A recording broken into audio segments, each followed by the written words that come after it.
Shalom, selamat pagi Bapak Ibu, Saudara-saudari, pemuda-pemudi dan anak-anak yang Tuhan Yesus Kristus kasihi. Pagi hari ini, Rabu 26 Juni 2024, saya dan istri saya, Ibu Mayor Christine Latu Papua, mengajak kita untuk merenungkan firman Tuhan dengan berpedoman kepada pola 4M, menerima, merenungkan, melakukan, dan membagikan yang dikeluarkan oleh Sinode Gereja Kristen Oikumene di Indonesia GKO dengan judul Mengamuknya Taufan yang Dahsyat. Namun sebelum kita merenungkan firman Tuhan pagi ini, marilah kita berdoa bersama-sama. Tuhan Yesus, Bapa di dalam sorga, puji syukur dan terima kasih kami sudah dipelihara, dijaga, dilindungi, disertai di sepanjang istirahat kami, dan kami boleh dihantar masuk di hari baru anugerah Tuhan.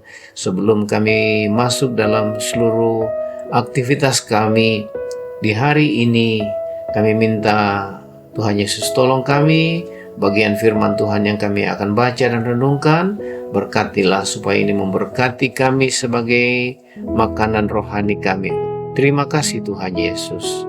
Amin.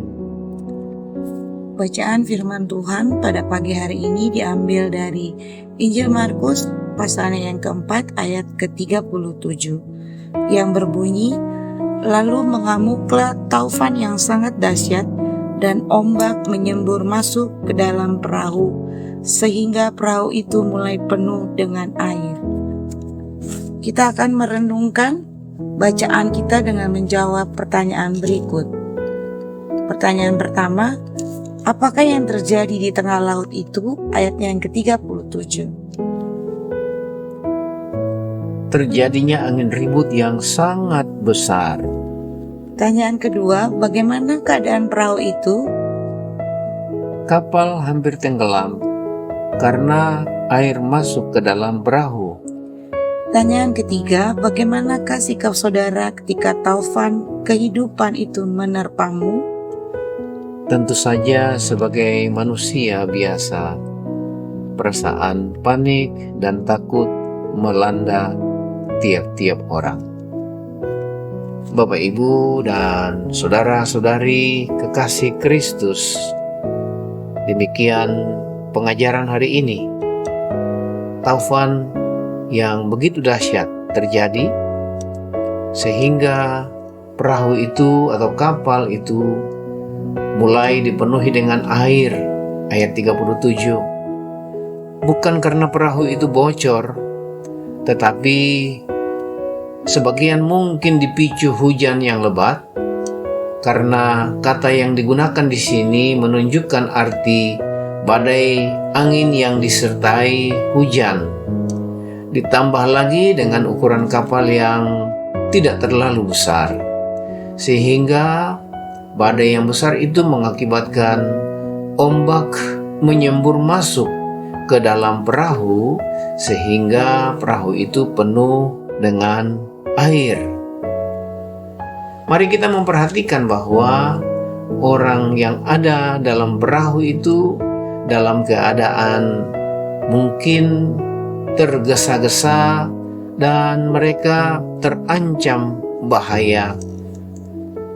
Tadinya mereka meninggalkan orang banyak dan mungkin tidak menyangka angin ribut akan datang, sehingga mereka tidak siap untuk menghadapi segala sesuatu sebagai akibat cuaca yang buruk.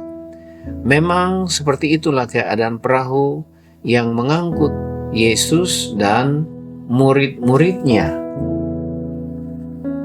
Ada juga perahu-perahu lain yang menyertai dia pada ayat yang ke-36. Tentu saja perahu-perahu itu juga menghadapi tekanan dan bahaya yang sama. Mungkin perahu-perahu kecil yang lain ini mengangkut mereka yang sangat ingin pergi bersama Kristus untuk mendapat manfaat dari pengajaran dan mujizatnya di seberang danau. Orang banyak itu pergi dan pulang ketika ia bertolak ke tengah danau, tetapi ada beberapa di antara mereka yang berusaha tetap bersama dengan dia menyeberangi danau. Mereka yang mengikuti anak domba itu dengan benar kemanapun pergi. Mereka adalah orang yang mengharapkan kebahagiaan di dalam Kristus, sehingga mencari kesempatan bersama dengan Dia, menanggung resiko yang sama seperti yang Ia jalani. Bersama Kristus ternyata banyak orang yang berani dan gembira berlayar, meskipun kemungkinan badai akan datang. Bapak, Ibu, saudara-saudara jemaat, para pendengar setia Renungan 4M Sinode, itulah risiko mengikut Tuhan. Badai bisa datang menerpa kehidupan tiap orang kapan dan di mana saja. Tetapi bersyukurlah bahwa kita tidak sendiri. Ada Yesus di dalam perahu itu. Ada Yesus yang menyertai orang-orang percaya. Ketika badai itu datang menyerang, Ia ada untuk setiap orang yang berseru memanggil namanya. Oleh sebab itu, saudara-saudaraku, percayalah bahwa ketika Yesus ada di dalam perahu, walaupun waktu itu Dia ada dalam keadaan tertidur lelap, tetapi dengan Yesus ada di dalam perahu kehidupan kita, kita pasti akan ditolongnya. Demikianlah gelombang kehidupan ini dapat terlewati hanya bersama dengan Yesus yang empunya kehidupan. Marilah kita melakukan apa yang menjadi komitmen kita hari ini. Libatkanlah Yesus di dalam perjalanan pelayaran kita. Setelah kita mendengarkan firman Tuhan ini, bagikanlah kepada saudara-saudara, teman-teman kita di sekolah, teman kuliah, rekan sekerja, tetangga kita, atau siapapun yang kita jumpai pada hari ini. Dan katakan bahwa kasih karunia Allah dan karunia-Nya yang dilimpahkannya tidak berkesudahan. Demikianlah renungan 4M hari ini. Biarlah kita mengandalkan Tuhan, berharap kepadanya, bersandar, dan meminta pertolongannya.